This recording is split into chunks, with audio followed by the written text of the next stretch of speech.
사랑하는 성도 여러분, 오늘 여러분의 마음은 어떠신가요?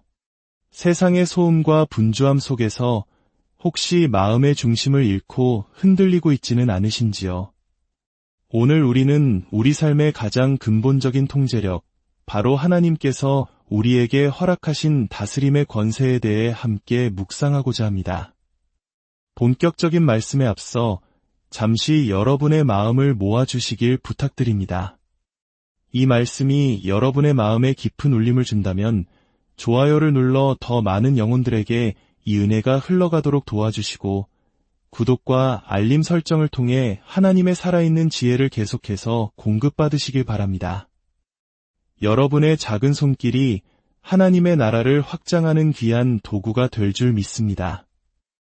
이 채널을 통해 주님의 사랑과 은혜를 나누는 모든 분들의 삶에 하나님의 축복이 가득하기를 기도합니다. 성경에는 인간이 경험할 수 있는 가장 강렬한 시험에 직면했던 한 분의 이야기가 나옵니다. 그분은 40일 동안 광야에서 원수에게 집중적인 공격을 받았습니다.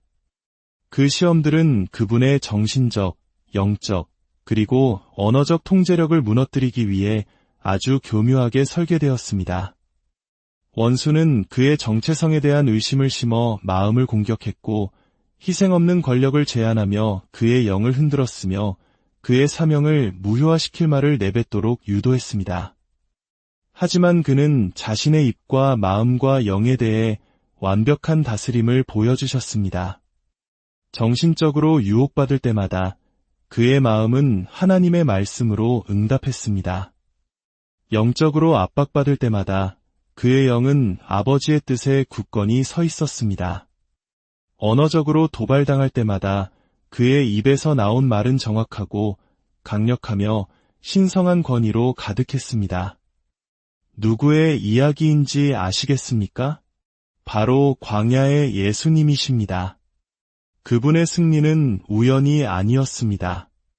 그것은 인간 삶의 가장 중요한 세 영역, 즉 입과 마음과 영에 대한 절대적인 통제력의 결과였습니다.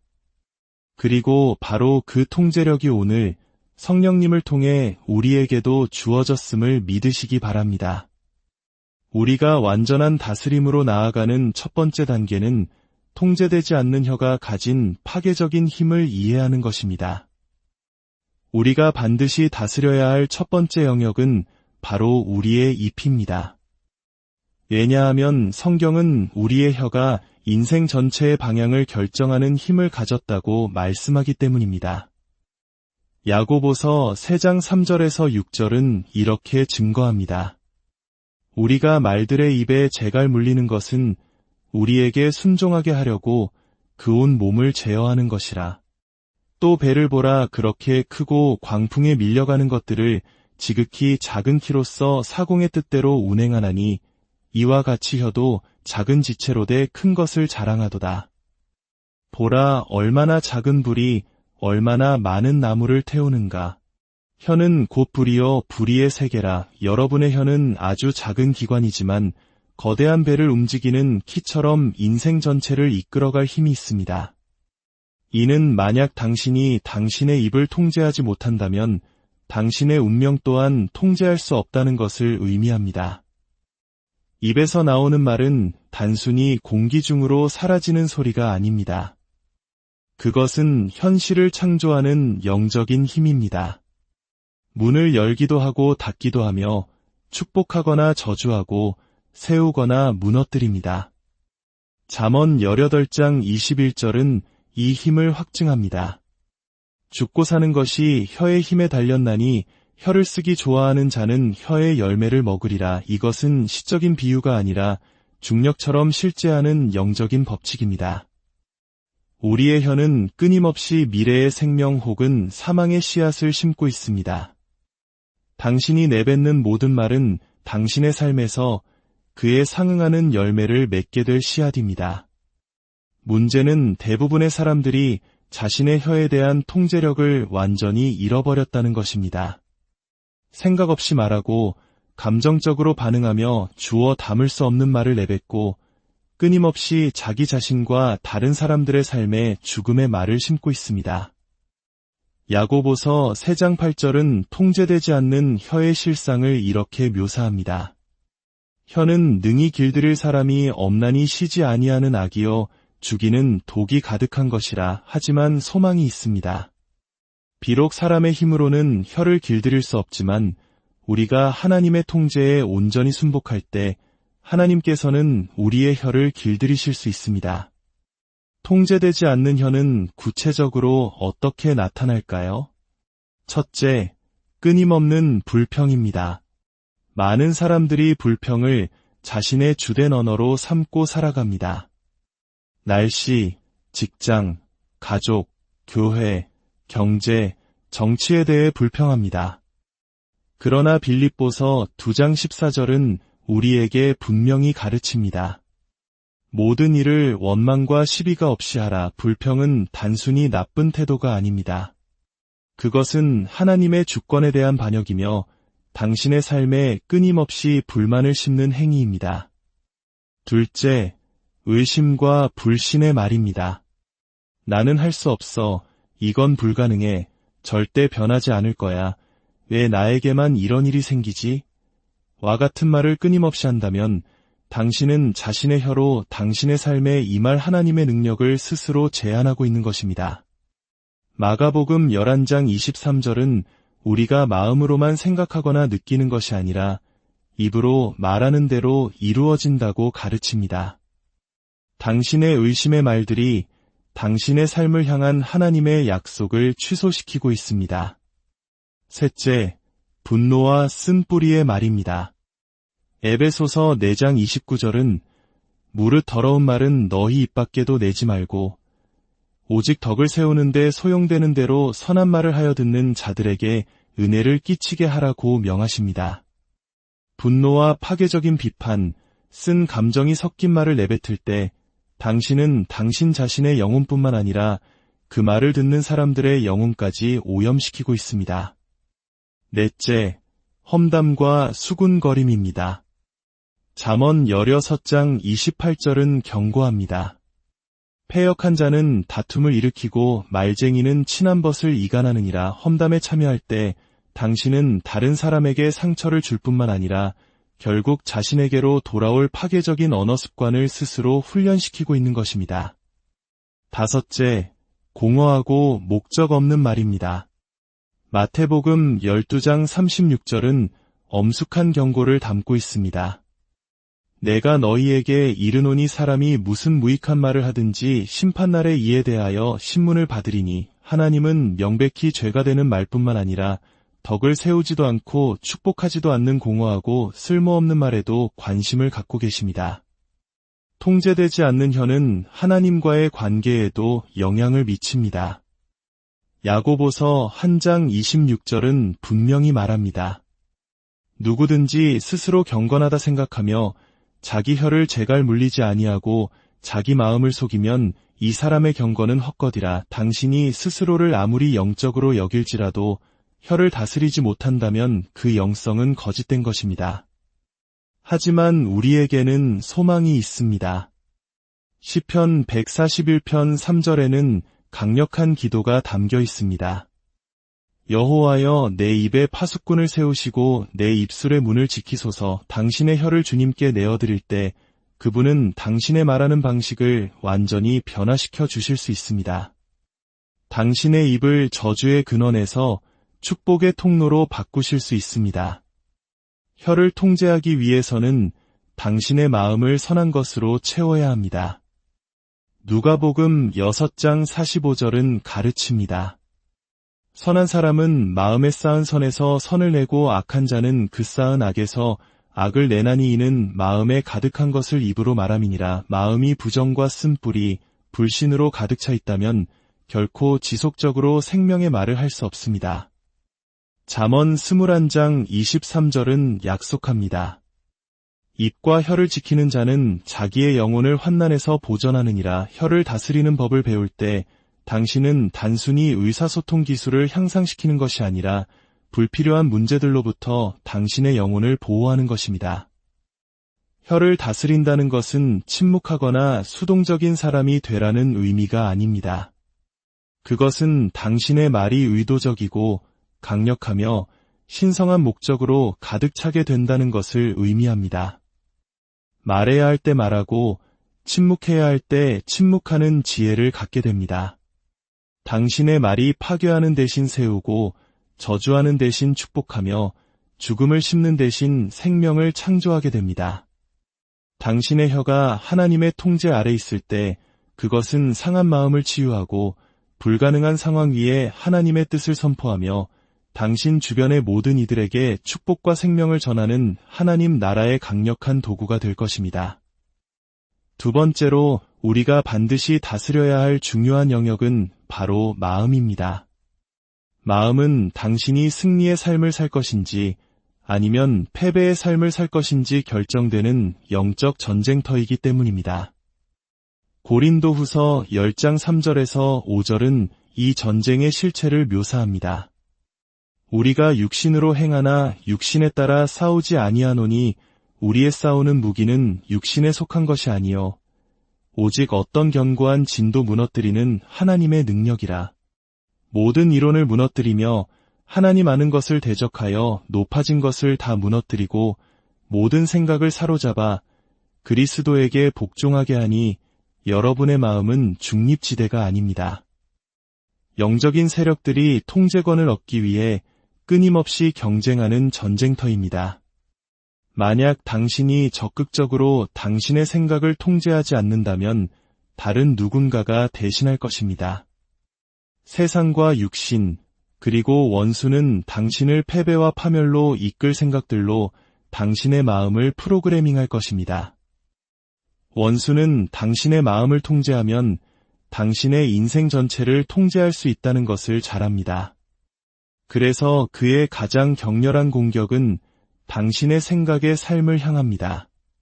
그는 당신에게 의심, 두려움, 정욕, 분노, 절망, 자기 혐오의 생각들을 폭탄처럼 쏟아붓습니다.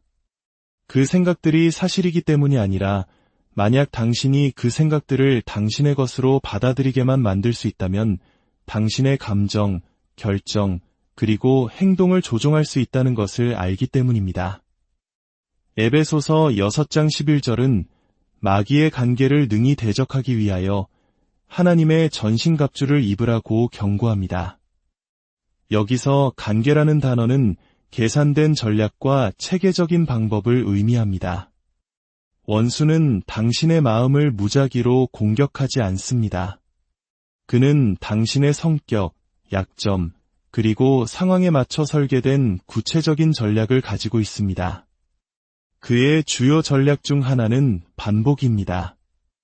그는 당신이 그것을 진실로 받아들일 때까지 같은 부정적인 생각을 계속해서 제시합니다. 예를 들어, 그는 속삭입니다. 너는 절대 변하지 않을 거야. 아무도 너를 진정으로 사랑할 수 없어. 하나님은 너에게 화가 나셨어. 이러한 끊임없는 반복은 당신의 생각을 지배하는 견고한 정신적 요새를 만들기 위해 고안되었습니다. 또 다른 전략은 과장입니다. 그는 평범한 상황을 가져다가 당신의 마음속에서 재앙으로 부풀립니다.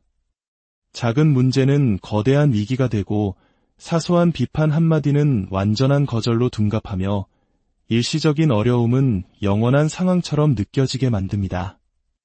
이러한 과장은 불안, 공황, 그리고 절망을 만들어내기 위해 설계되었습니다. 세 번째 전략은 진리의 왜곡입니다.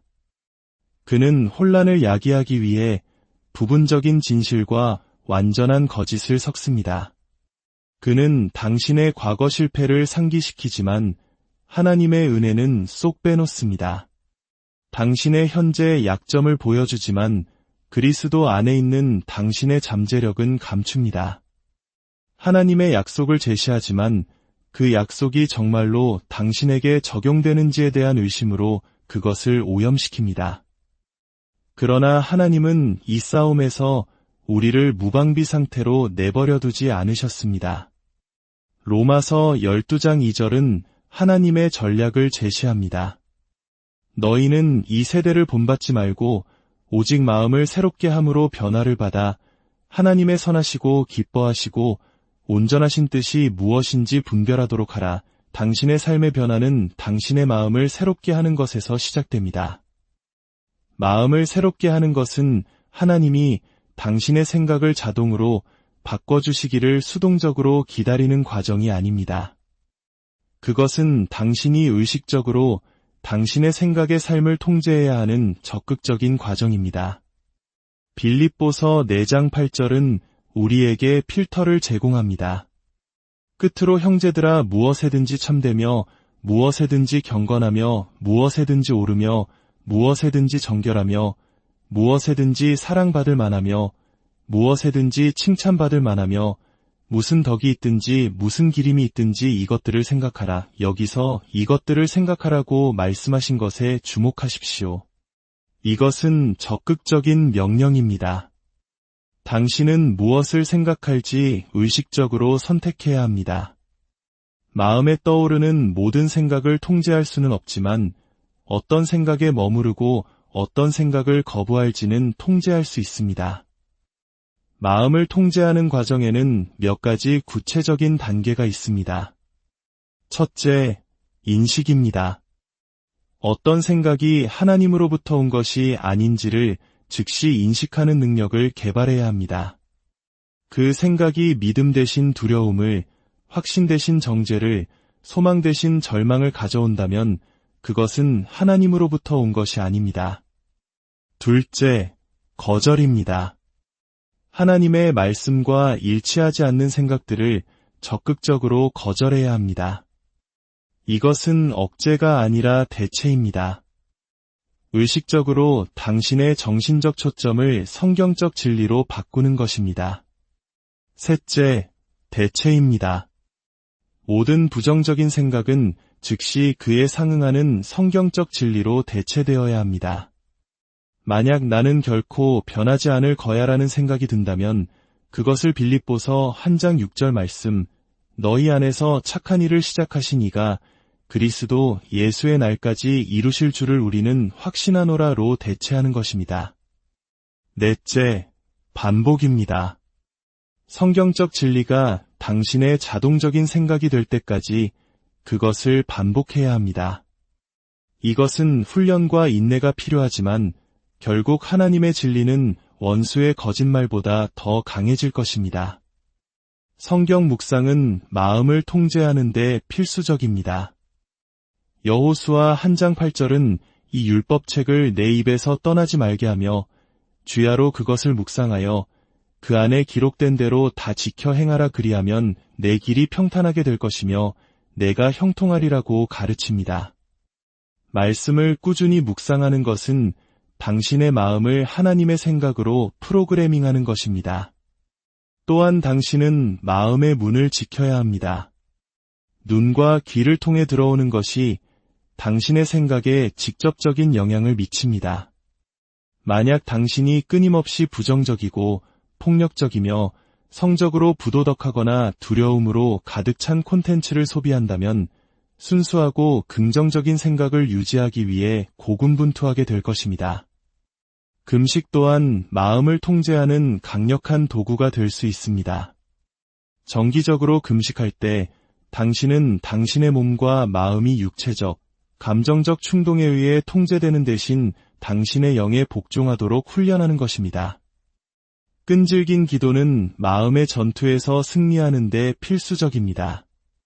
집요한 생각이나 파괴적인 정신적 패턴에 직면했을 때 하나님께서 그 정신적 요새를 깨뜨리시고 당신의 생각의 삶을 다스릴 수 있는 능력을 주시도록 구체적으로 기도해야 합니다. 당신의 마음을 다스릴 때 당신은 빌립보서 4장 7절에서 바울이 묘사한 평강을 경험하게 될 것입니다. 그리하면 모든 지각에 뛰어난 하나님의 평강이 그리스도 예수 안에서 너희 마음과 생각을 지키시리라. 이 평강은 외부 환경에 의존하지 않습니다. 그것은 성령님의 통제 아래 있는 마음의 결과입니다. 마지막으로 우리가 완전히 다스려야 할 세 번째 영역은 바로 영입니다. 왜냐하면 영은 당신 존재의 가장 깊은 부분이며 하나님과의 연결과 당신의 영적 권위를 결정하기 때문입니다. 잠언 25장 28절은 이 통제의 중요성을 강조합니다. 자기의 마음을 제어하지 아니하는 자는 성읍이 무너지고 성벽이 없는 것과 같으니라. 훈련되지 않은 영은 당신을 온갖 종류의 파괴적인 공격과 영향에 완전히 취약하게 만듭니다. 당신의 영은 당신의 혼이나 몸과는 다릅니다. 히브리서 4장 12절은 이 구분을 확증합니다. 하나님의 말씀은 살아있고 활력이 있어 좌우의 날선 어떤 검보다도 예리하여 혼과 영과 및 관절과 골수를 찔러 쪼개기까지 하며 또 마음의 생각과 뜻을 판단하나니 당신의 영은 하나님과 직접적으로 소통하는 부분이며 당신 존재의 다른 차원들을 다스릴 권위를 가지고 있습니다. 당신의 영이 훈련되고 통제 아래 있을 때 그것은 당신의 감정에 의해 이끌리는 대신 감정을 이끌 수 있습니다. 육체적 충동의 노예가 되는 대신 그것을 통제할 수 있으며 외적인 모습에 속는 대신 영적으로 분별할 수 있습니다. 그러나 당신의 영이 훈련되지 않으면 당신은 모든 감정의 바람, 모든 유격적인 충동, 그리고 모든 부정적인 영적 영향력의 희생자가 됩니다. 고린도전서 14장 32절은 근본적인 진리를 드러냅니다. 예언하는 자들의 영은 예언하는 자들에게 제어를 받나니 이것은 당신이 당신의 영을 의식적으로 통제할 수 있다는 것을 의미합니다. 당신은 당신의 영적 상태의 희생자가 아닙니다. 당신은 그것들을 다스릴 수 있습니다. 영적인 낙심을 느낄 때 거기에 머물러 있을 필요가 없습니다. 영적인 메마름을 경험할 때 당신의 상태를 바꾸기 위한 조치를 취할 수 있습니다. 다윗은 시편 42편 5절에서 영적 통제의 모범을 보였습니다. 내 영혼아 내가 어찌하여 낙심하며 어찌하여 내 속에서 불안해하는가. 너는 하나님께 소망을 두라. 그가 나타나 도우심으로 말미암아 내가 여전히 찬송하리로다. 다윗은 그의 혼이 그의 영을 통제하도록 허락하지 않았습니다. 대신 그는 그의 영을 사용하여 그의 혼을 하나님께 대한 소망으로 이끌었습니다. 금식은 당신의 영을 통제하는 가장 강력한 훈련 중 하나입니다. 정기적으로 금식할 때 당신은 당신의 영이 육체를 다스리도록 훈련하는 것입니다. 오랜 시간 기도하는 것 또한 당신의 영을 훈련시킵니다. 특히 기도하고 싶지 않을 때 장시간 기도하면 당신의 감정이나 상황과 상관없이 기능할 수 있도록 영을 강화하는 것입니다. 우리는 이것을 영적 근육을 키우는 것이라고 말할 수 있습니다. 하나님의 말씀을 묵상하는 것은 당신의 영을 먹이고 강화합니다. 예배는 영적 통제에 필수적입니다. 특히 어려운 시기에 예배하고 싶지 않을 때 하나님을 예배하면 당신은 상황을 뛰어넘어 당신의 영을 단련하는 것입니다. 이처럼 우리의 입과 마음과 영을 다스리는 법을 배우기 위해서는 우리 삶에서 평안을 주지 않는 모든 것을 제거하는 것이 필수적입니다. 빌립보서 4장 7절 말씀처럼 모든 지각에 뛰어난 하나님의 평강은 그리스도 예수 안에서 우리의 마음과 생각을 지킵니다. 이 평강은 단순히 갈등이 없는 상태가 아니라 하나님의 뜻과 일치할 때 오는 깊은 고요함입니다. 우리의 영을 더럽히고 하나님과의 동행을 방해하는 것들이 있습니다. 첫째는 우상숭배의 장소입니다. 우상숭배란 하나님만이 마땅히 받으셔야 할 마음의 자리를 다른 어떤 것이나 사람이 차지하는 것입니다. 돈, 권력, 명예, 관계, 심지어 어떤 사상일 수도 있습니다. 현대사회에서 우리는 유명인을 신처럼 숭배하고 성공을 구원처럼 좇으며 소비주의의 제단 앞에 무릎 꿇습니다. 하지만 하나님이 아닌 다른 것을 신뢰할 때 우리는 방향을 잃습니다. 둘째는 부도덕의 장소입니다. 이곳은 죄가 우리를 더댓 빠뜨리고 육체가 영을 대적하여 싸우는 곳입니다. 성적인 유혹과 방종이 만연한 곳입니다. 성경은 고린도전서 6장 18절에서 음행을 피하라고 명령합니다. 저항하거나 협상하라고 하지 않고 피하라고 하십니다.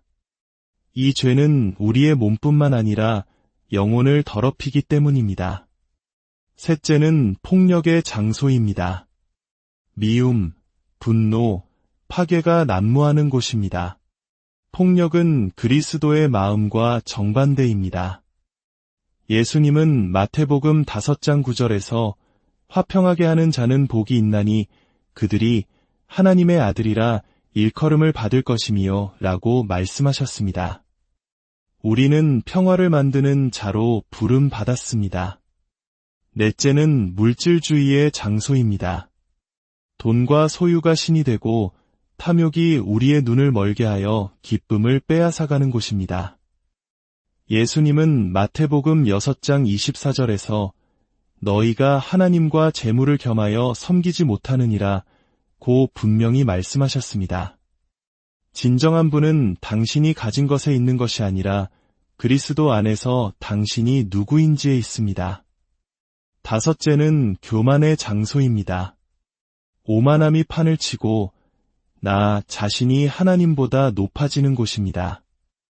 야고보서 4장 6절은 하나님이 교만한 자를 물리치시고 겸손한 자에게 은혜를 주신다고 경고합니다. 하나님은 우리가 겸손하기를 원하십니다. 사랑하는 성도 여러분, 이 5가지 장소는 단순한 지리적 위치가 아니라 우리의 믿음을 위협하는 실제적인 위협이며 매일 우리를 노리는 원수입니다. 그러나 좋은 소식이 있습니다. 우리에게는 이겨낼 힘이 있습니다. 하나님은 우리에게 방패로서의 말씀, 안내자로서의 성령님, 그리고 피난처로서의 은혜를 주셨습니다. 혹시라도 당신의 삶이 이러한 것들로 오염되었다고 느낀다면 너무 늦지 않았습니다. 요한일서 1장 9절은 약속합니다. 만일 우리가 우리 죄를 자백하면 그는 미쁘시고 위로우사 우리 죄를 사하시며 우리를 모든 불의에서 깨끗하게 하실 것이요 오늘 회개하고 그분께로 돌아가 다시 시작하십시오. 당신의 마음은 어떻습니까? 성경은 우리의 마음이 죄로 병들었다고 말합니다. 예레미야 17장 9절은 만물보다 거짓되고 심히 부패한 것은 마음이라 누가 능히 이를 알리오마는 이라고 말합니다. 우리의 마음은 악한 상상으로 가득 차고 하나님으로부터 멀리 떠나 있으며 온갖 악의 창고와 같습니다. 그러나 하나님께서는 새 마음을 약속하십니다. 그분을 믿고 신뢰하는 모든 이에게 돌같이 굳은 마음을 제거하고 살처럼 부드러운 마음을 주시겠다고 약속하십니다. 오늘 이 시간 당신의 마음을 주님 앞에 내려놓으십시오. 당신의 입술과 생각과 영혼의 주인이 되어달라고 간구하십시오. 세상의 더러운 것들로부터 당신을 지켜주시고 오직 주님의 평강과 거룩함으로 채워달라고 기도하십시오. 주님은 당신을 새롭게 하실 수 있습니다. 당신의 입을 축복의 통로로, 당신의 마음을 성령의 전으로, 당신의 영을 하나님과 깊이 교제하는 거룩한 처소로 만드실 수 있습니다. 오늘 당신의 삶을 완전히 주님께 맡기기로 결단하십시오. 그리할 때 광야에서 승리하신 예수 그리스도의 능력이 당신의 삶에도 동일하게 나타날 것입니다. 여러분의 삶에 하나님의 놀라운 평강과 지혜가